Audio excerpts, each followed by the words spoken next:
What is going on, everyone? Welcome back to the JDW SportsTalkShow, where we fans welcome. We're officially back for Hot Take Tuesday. Episode 30 of Season 2 is officially here. I'm pumped up. I'm ready. I'm ready to rock and roll. And I hope you are too. I hope you guys enjoy this episode. So real quick before we do get into the episode, if you'd like to be featured in the future for Hot Take Tuesday, join that Discord server. Every Tuesday, ask for a hot take. You drop it, and you have a chance to be featured. It's like a little mini shout-out, and it's just a great way to get the community and the audience involved. This is your guys' series, not mine. This is yours. Let's keep that 100% clear. And the last Hot Take Tuesday episode of every month, we will do a giveaway. And for you to be entered into that giveaway, you have to provide a hot take that week, or if you're a member, you are automatically entered right away. So let's jump into it. No more wasting your time. Let's get into it. First hot take: Joshua Kissinger. The Colts win their 4 next games, so Colts are currently on a 4-game win streak themselves. The Colts have greatly exceeded my expectations this year. I said 5, 6 wins at most. They've obviously already surpassed that, and it's only week 14, and they're in the playoff picture. They're the 6th seed in the AFC. So, to say the least, the Colts have exceeded a lot of people's expectations, to be honest. And Shane Steichen has been awesome. He's been great. And the Colts, man, they're winning football games because they're coached really well. They're making big plays in big-time moments. The offensive line is playing much better. And Gus Bradley has this defense playing really well. A lot of people were calling for Gus Bradley's job at the beginning of the season. I think some still are, which I think is kind of wild. I think Gus Bradley has done a phenomenal job with these young corners, with this young defense. Defensive line, we haven't got pressure like we have, this season in years since Robert Mathis and Dwight Freeney. Our young cornerbacks are playing great for having little to no experience. This Colts team is a good football team. They're not great. They're a very good football team. They have impressed me. The offensive line has bounced back. But you have Michael Pittman Jr. He's stepping up. He wants his bag. He should get it soon. Alec Pierce finally had a big-time game. About freaking time. I've been calling his name all season long. When is he going to have this big game? When is Alec Pierce going to take it to the next level? Caught 2 big-time passes. One in overtime to set up the go-ahead touchdown for Michael Pittman Jr. One, I believe, was early in the game or was late in the game. I don't remember exactly when it was, but I think it was actually early in the game. Yeah, because it was a big-time touchdown, I believe it was. So, the Colts, man, winning the next 4 games. Let's go through who they have. The Bengals, Steelers, Falcons, Raiders.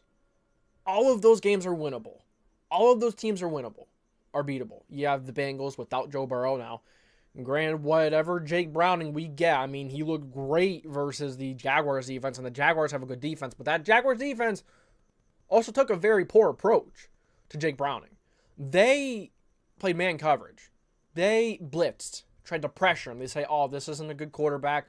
Let's blitz him. Let's pressure him. He's not going to be able to get it done. But, little did the Jaguars forget, they have Jamar Chase, T. Higgins, and Tyler Boyd.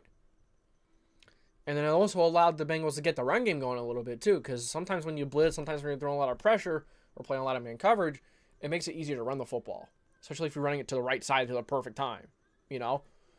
So the Colts beating the Bengals, that's going to be a tough one. They're going to be playing a lot of zone coverage, how I think the Jaguars should have handled it versus Jake Browning. We'll see how Jake Browning looks. Very good receivers. These young corners are going to be tested. This is the most they're going to be tested all season long. I know they're not playing Joe Burrow, but they're still playing Jamar Chase, incredible receiver, one of the most dominant receivers in the NFL. And I would argue he is the most dominant when he is on. Even more than Justin Jefferson. That's a hot take in with himself, but I honestly think Jamar Chase is more dominant than Justin Jefferson. Then you have T. Higgins. He's a beast. He's a 50-50 guy. He can go up and catch it. You have, it's kind of like their Michael Pittman. Then you have Tyler Boyd, a great route runner from the slot. So these corners are definitely going to be tested. It's definitely going to be one of Kenny Moore's toughest matchups of the season. So let's see how they're going to win this game. I think if the Colts win this game, they're looking pretty good. They're looking really good. Because the Bengals, they're 6-6. They win this game, I think the Bengals will be over us. So You gotta watch with that. Head to head, they'd be winning the head to head. It wouldn't be good. Make it very difficult to make the playoffs. And the Bengals, they have a decent football team. Really good receivers. We'll see how Jake Browning continues to evolve if he could, keep playing the way he did last week, because it's not common for. No, I would say it's pretty common for backup quarterbacks to come in and sometimes have a really nice first game, or even second game, and then after that, it's just really never the same. So we'll see what Jake Browning we get. We'll see what kind of Bengals team we get. What kind of mood are they in? What kind of Bengals team we get? That's the big question. But all these games are winnable. The Steelers, we haven't beaten the Steelers since like 2008. So, I mean, history is not with us. But at the same time, the more, wins you get against a team, the bigger a record is built up, the more the likelihood of it being broken at the same time. So it has to end sometime. It has to end at some point. And the Steelers, they're a very good defensive team. That defensive line, TJ Watt, Alex Highsmith, they're going to get after Minshew all day long. They're going to give these tackles a run for the money. Bernard Ryman has had a great season. They're going to give him a run for his money. Brandon Smith has had a really good season. They're going to give him a run for his money. Even in the interior, they're really good. Passing defense, they have some decent guys. Minka. They have I think they have a former Colt at linebacker. I'm not exactly sure or remember who, but I think they picked up a former Colt. I don't remember who though, to be honest with you. Or maybe I may be completely wrong, but they do have Joey Porter Jr. He's made some strides the last couple of weeks here and there, so they definitely have some playmakers there. They have some nice playmakers in defense. So it's going to be a tough game. It's going to be a very low-score game. It could be a lot like the Patriots game. But we'll have Grover Stewart back as well. So that's something else I forgot to mention. We're going to have Grover Stewart back. That's going to make a big difference in us stopping the run. And the Bengals, they want, if we could stop the run against Joe Mixon and force them to pass it, maybe force Jake Browning to make a mistake or two, I think we got a good shot. Steelers, we could stop the run. And I don't know who's going to be playing at the time. I don't know how, the severity of Kenny Pickett's injury, whether it's Pickett or Trubisky. If you could force them to beat you, I think you got a pretty good chance there. The Falcons, that's going to be a tough running game to stop. Bijan, Algier, we will have Grove back. Hopefully Desmond Ritter tends to throw 2 or 3 interceptions a game, so that could be a big plus. You have the Raiders. Within this 4-game stretch, you have the Bengals, the Steelers, the Falcons, and the Raiders. Last game, you have the Texans, which I think might be for a playoff spot. So, do the Colts win all 4? Do they really go on an 8-game win streak? I'm going to go hot. I'm going to say it's very unlikely. They're bound to lose one of these games, whether it's the Bengals, the Steelers, the Falcons, the Raiders. They're bound to lose to one of them. It's bound to happen. So, yeah, I'm going to go hot just because, I think the Colts are a very good football team, yes. But they're young, and they're bound to slip up here and there. They're bound to have a game where one time it doesn't go their way. So, I'm going to go hot with that one. Next up, from SilverSabs, Eagles get spanked against Dallas by 2 scores after the Niners exposed them. So, let's ask ourselves, what did the Niners expose? The Niners really extra exposed that Eagles passing defense. And they found a way to run against them too. And you want to know what's crazy about that is the Niners' offensive line, mainly the interior, is not a very good offensive line. They don't have a good win rate. So for the Niners to run the ball and create some holes, and it seems like you could run to the outside. You want to try and get to the outside against this Eagles defense. It seems like you get to the outside. The running backs can find some room. These corners have not been really good at tackling. They have not really been good in general. Safeties have been... the passing defense in general has not been good. But if you get, maybe some of the outside zone running going, and Dallas has, Dak Prescott is playing at an MVP level. He has CeeDee, Gallup. All these guys, all these players, all these receivers are making huge plays. Dallas' defense didn't look good last week. So that's a little concerning because the Seahawks have not been a good team this year, offensively, really. So I'm interested to see how that defense is going to bounce back. But the Dallas Cowboys have been a much better football team at home, and they almost did beat the Eagles in their house in Lincoln Financial Stadium. It was close. It was like a 4-yard game. You know, because CD caught it and he was really close to scoring. It was like 4, 5, 6 yards out. 6 yards out from winning the game. Because I believe it was just a field goal, if I'm not mistaken. So that game was that close. You know, and you know, what did the Niners really expose, may you ask? You know, because I didn't really answer clearly. I don't think they really exposed much.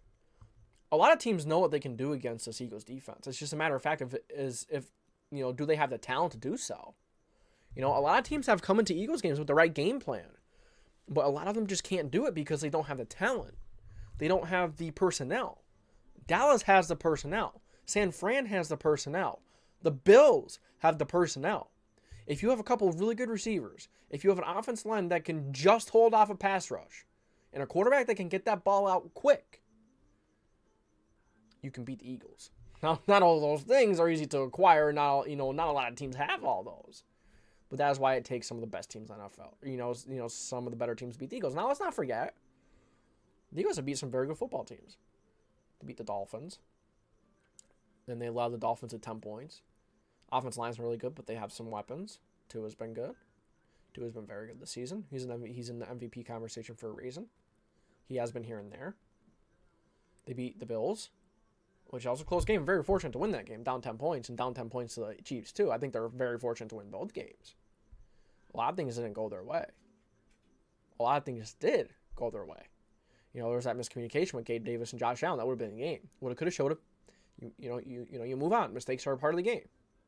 And that's the difference. When you have two really, even though the Bills are 6-6, they're much better than the record says they are. And I know the old adage, the old saying, you are what your record says you are. Sure, for the most part, but sometimes you could dig into more of what the team has done under the surface. You guys have heard of the Gilded Age, right? Everything looks great on the surface, but once you dig into it, it's not as good as it looks. Like look at the Steelers; they're 11-0 season. They're 11-0 season a couple years ago. They didn't even play any strong football teams. They were winning games. They were barely winning games. They're 11-0. It caught up with them. So a record only means so much. A record does mean a lot.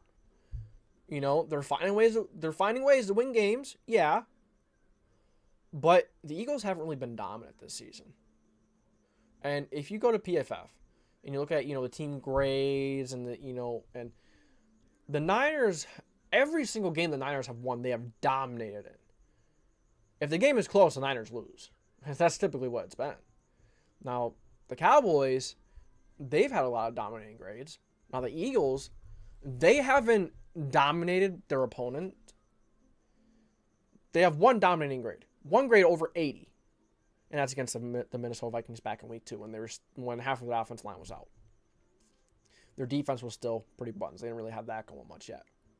Is it really that much better now? No, I don't think so. It's all right. It got a little better. But the Eagles getting spanked against Dallas by 2 scores, I'm going to say that's hot. Like I was talking about earlier, if you have a quarterback that can get the ball out quickly and accurately, if you have an offensive line that can just hold off a pass rush, and you have, what else was I going to say? And receivers that can get open, you could beat the Eagles. You could put up a lot of points against that defense. Look what the Commanders did. Their offensive line was horrible, but they had really good weapons. And a quarterback that was getting the ball out quick, accurately, and was smart with the football in Sam Howell.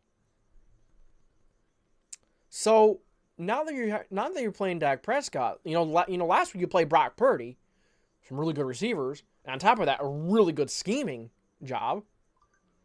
That's what's kind of going to happen. On top of that, the Niners have a really stifling defense. They have a really good defense. Now the Cowboys, they're a much better football team at home than they are away. So the Eagles are going to face a different Dallas team. And it's difficult to beat a team 2 times in one season. It doesn't matter who the team is. Very difficult to sweep an opponent. And especially when they're as talented as Dallas, it's difficult. It's been done. But it's very difficult to do. But Dallas beating the Eagles by 2 scores, I'm going to go hot. I'm going to say it's very unlikely. I'm not going to say if it's piping hot, because the Cowboys can put up a lot of points.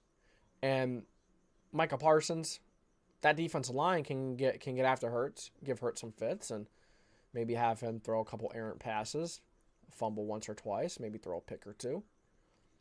And I think the Cowboys will win this one. But I don't think they win by 2 scores. I think it's going to be a close game. If they win by more than 2 scores, then the Eagles are definitely going to have something to worry about. Because when they're going to go ahead and play these teams in the playoffs, these much better football teams in the playoffs, right? They are going to have to,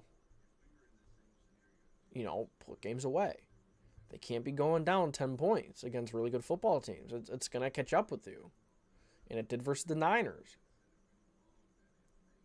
The offense is very boring. It's very predictable in some ways. The screen passes just aren't working. It's just, they're not going to be by 2 scores. It's going to be a close game, but I do think Dallas will win. I'm going to go hot. Next hot take is from Head of the Table 23. What do I have on my table there?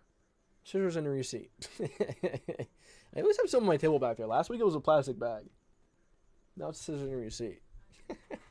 All right, Head of the Table 23. The Jags fall off the playoffs, losing the next 2 games without T-Law. So, I'm just going to say, I don't have my right notebook here. Oh, it's right in front of me on my computer screen. Oh my gosh. All right, so the next 2 games the Jaguars have are against the Browns and the Ravens. So the Browns, that's going to be a tough game without T-Law.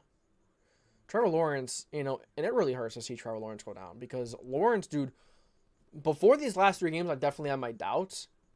But the last 3 games, up until he got hurt in yesterday's Monday night game, Trevor Lawerence was a dog. He hasn't stringed together 3 games like that in his career, I don't think. He's definitely had those games here and there. He definitely has had those elite performances. But he's on an elite stretch. And that's impressive to see. He dominated the Titans. He did a phenomenal job against the Texans. And he looked really good against the Bengals until the Bengals, or until, an offensive lineman stepped on his ankle and he rolled it. High ankle sprain. We'll see how long he stays out. If he does play, they're going to be heavily taped. He's not going to be able to move, and teams are going to probably going to try and pressure him, blitz him, and that's a big loss in the NFL. In these days when your quarterback can't really escape, it makes a big difference. So the Jags fall in the playoffs. I'm going to go hot. So losing the next 2 games, Browns and Ravens. The Browns are a good football team. They're sneaky, even with all the injuries they have. But them losing to the Browns, I find difficult to see happening, even if Lawrence plays or not. Because the Jaguars can run the football. What's one thing that I have said over, almost since the beginning of the season, I'm one of the very few people to be saying, if the only one. The one thing that you can do against that Browns defense is run against it. And what have I said has shown true. Like, exactly that. I was exactly on point. And the Jaguars are really good at running the football. Travis Etienne, great running back. Great running back. Tank Bisbee, I want to see a little more from him. Jaguars have some decent backs. They do. And, the offensive line isn't great. But it can still open up holes in the run game. They're pretty good at, at run blocking. And, well, they're all right. Travis Etienne mainly looks... He makes them look much better than they really are. Etienne's a creator. He's a beast. And I think he's a big reason why that offense has been as good as it has been at times this year. Of course, Trevor Lawerence has had his rough patches here and there. It's really the last 3 games I thought Trevor Lawerence really started taking his game to the next level at a consistent basis. But the Jaguars fall in the playoffs, losing the next 2 games. I do say they lose to the Ravens, okay? Even with T-Law in, we saw what happened the last time the Jaguars did play a dominant football team in Niners, and that game is stuck in my head for them, going up against another very dominant team in the Ravens. They're a very dominant team all around. That's a big game. That's going to be a big test for the Jaguars. A big test. I think the Jaguars are a very good football team. It's just that the Niners, they passed the eye test. They're the best football team in the league right now. And I'm not really sure if it's close. I mean, they just beat the Eagles, 40, 41, 42 to 19 or something like that. They smoked the Eagles, who beat the Bills, Chiefs. The Eagles are one of the better teams in the league. They have the best record for a reason, but the Niners are the better team than the Eagles. So, but the Jags, losing the next 2 games, losing against the Browns, I'm going to go warm. With Trevor Lawerence, I'm going to go cold and I say they beat the Browns. I will have a lot of confidence. He might not be 100% either. But it's better than CJ Beathard. If he doesn't play, I'm going to go hot. Hold on. I think I just said it's the opposite way. Losing the next 2 games, yeah, I'm going to go cold. I'm going to say it's... No. It's hot that they lose the next 2 games. Hold on. All right. So, it's unlikely they lose the next 2 games with Trevor Lawerence.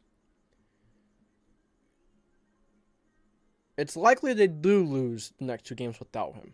That's what I was trying to get at. I'm just... My brain, wild. Okay, sometimes it's wild. Sometimes it just doesn't think straight. And, I'm going to keep it in there because it happens to everyone. I'm not going to cut it out. I'm human, So, yeah, that's that. And then Tones. Last but not least. Cowboys win the NFC East and then lose to the Eagles in the divisional round. I like this. This is a pretty nice... I like this hot take. So, the Cowboys win the NFC East. That's going to have to start with beating the Eagles this weekend, which I think they will. So, saying the Cowboys win the NFC East, I'm going to go warm right now. Because they still have an uphill battle to fight. There's some really good teams are playing down the stretch here. They're playing the Bills. They're playing the Dolphins. The Eagles this week. So, it's definitely not an easy stretch. And the Eagles are kind of getting out of their difficult stretch. Their schedule was brutal. And they're just getting out of that now. So, it's not going to be easy at all. It's going to have to start with beating the Eagles. And I say they do. So, I say they take the lead there. But they're going to have to continue to beat some of these really good football teams on the stretch here. And the Dolphins and, the Bills. It's not going to be easy. It's going to be a tough stretch. But I think the Cowboys can do it.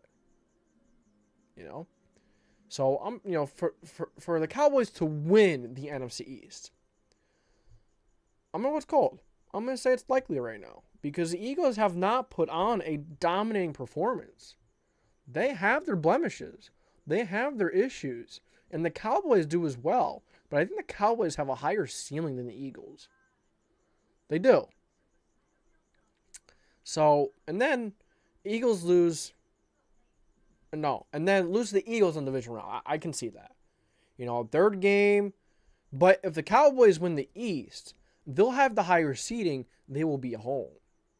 So that's a bit of an advantage that they would have there. But would they be able to beat them a second time around? Will this offensive line, will everyone stay healthy by then? Will, how will the Eagles be looking? Well, you never know if they're going to have some injuries and stuff like that, and that's both sides. But just looking at the matchup, I can see the Cowboys winning the second time around. The third time in the playoffs. Third time in the playoffs, I can see the Cowboys winning. I can see it. Now, it's not gonna be easy. It's gonna be tough. It's a tough division. And the Eagles had the Giants in the last 2 weeks as well, so that should be, about 2 wins right there. They shouldn't lose to the Giants, even with their backups.